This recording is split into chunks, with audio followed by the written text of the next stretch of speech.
So with the Wii, the world was introduced to the Virtual Console, and this was the time when people, just the layman people who just want to sit back and play video games on a console, could just download old games for their system, and that, it was a truly miraculous moment. I remember the first Virtual Console game that I downloaded. Can you guess what that was? You know, back in the day, we only had things like re-releases. In retail form, we had emulators, but they weren't nearly as good, they weren't nearly as stable, they weren't as compatible with as many ROMs as they are nowadays, so that's good. They made improvements. And it was a big thing that Nintendo was offering this huge service with their new system, and it was a very enticing thing for people to go out and buy a Wii. For many people, the Wii was almost like you were buying an NES, a Super Nintendo, a 64, a GameCube, a TurboGrafx 16, a Sega Genesis, a Sega Master System, even just some simple arcade games that you want to play. Nintendo offered a lot with the original Virtual Console, and its legacy has truly lived on. It is still prevalent in today's gaming industry. We see things like Sony continuously offering PS1, PS2 classics, and now they're offering their own streaming service called PlayStation Now, which allows people to just stream PlayStation 1, 2, and 3 games through this one subscription service. We've basically seen a big boom of re-releases on the PC in the past few years. We've seen a lot of retro games appear on that, things like Psychonauts. So from this one little idea that came up at Nintendo to make something like the Virtual Console, it is now standard in consoles. It is now standard on PCs to make widely available your old games for people to download and play. I've stated before and I'll say it again, people will always enjoy the classics. People always want easy access to those games. I mean, it's honestly kind of disturbing how much money I've probably spent on the Virtual Console over the years. Having digital re-releases of all of my favorite old pastimes, basically, it's kind of a dream, but at this point, it's just, again, it's just standard, so I don't even think twice about it. But the fact that I can go back and play something like Duck Hunt on the Wii U without having to have an NES, that's a pretty magical moment. I mean, I'll never forget Christmas of 2014, whenever Duck Hunt re-released on the Wii U Virtual Console. It was actually pretty amazing for me because I got to come in here and download it, and I got to play Duck Hunt with my dad. I hadn't played that game with my father in years. I mean, I don't think I had played that since I was 5. And it was kind of a magical moment for me because it was something that brought us together again and brought us back in the gaming space, and it was a great time. Those are the moments that I'm talking about with the Virtual Console. Now let's transition those happy times into something a little more depressing. The Wii U Virtual Console now is just kind of a disappointment, and I don't like saying that, and it almost makes me sound lazy and entitled saying that, oh, I don't want to have to take an extra minute to go to the Virtual Console, what am I, some kind of Neanderthal? They seem to promise so much with this, and we did get the big greats like Donkey Kong 64, we got Earthbound, we got Earthbound Beginnings. These are all good and well, I'm happy about this.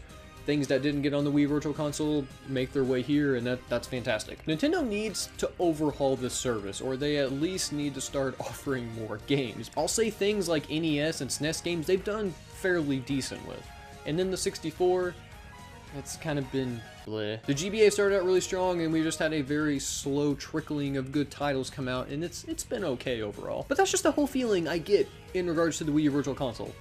It's just okay. The fact that there's no Square Enix games anywhere on the Wii U Virtual Console, that's disturbing. And yes, like I was saying earlier, something can be said for just going into Wii mode and just buying the games there and playing the games there, but I shouldn't have to use an outdated, obsolete platform to play games on this one, especially when they're just ROMs. It doesn't take much just to port these old ROMs, because the only real thing you're getting out of a Wii U Virtual Console port rather than the Wii is just Miiverse support, and I mean, who even cares? Customizable controls and maybe slightly cleaner graphics, you know, and that's it.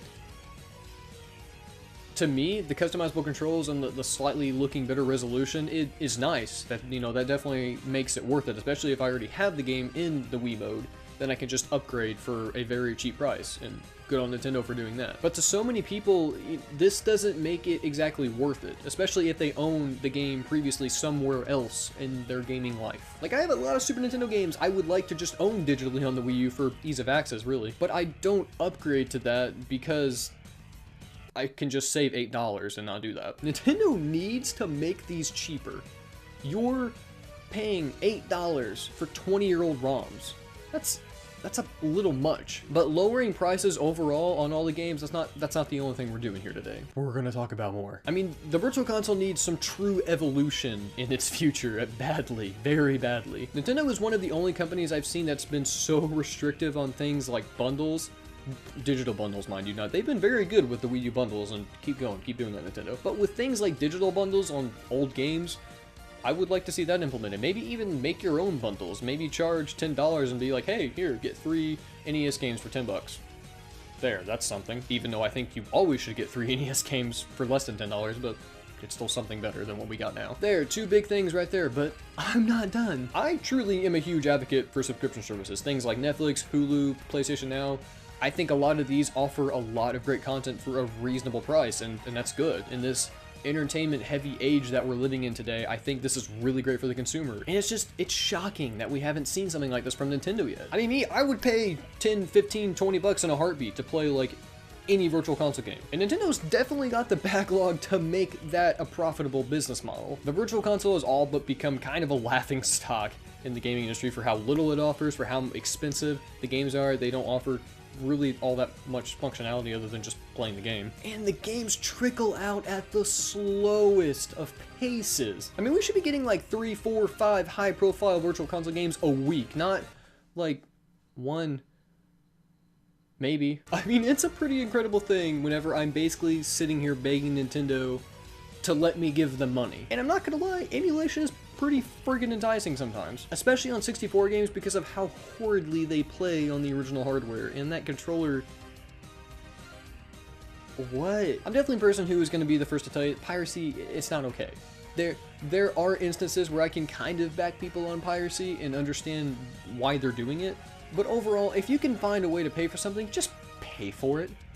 Come on, like, don't be a dick. But there are tons of these games I legitimately want to give Nintendo money for, but they don't seem to want it. Do you know how much I would pay to have GBA games on the 3DS Virtual Console? And for the people who say anything about the GBA games having a hard time being emulated on the 3DS, no, that's not an excuse.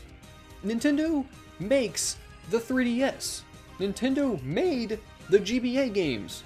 If people can emulate on portable emulation devices, I think Nintendo, owning the patents for all of this, should be able to emulate on their own hardware. And really the only last thing I have to say for the Virtual Console evolving, why not add that feature to Amiibos?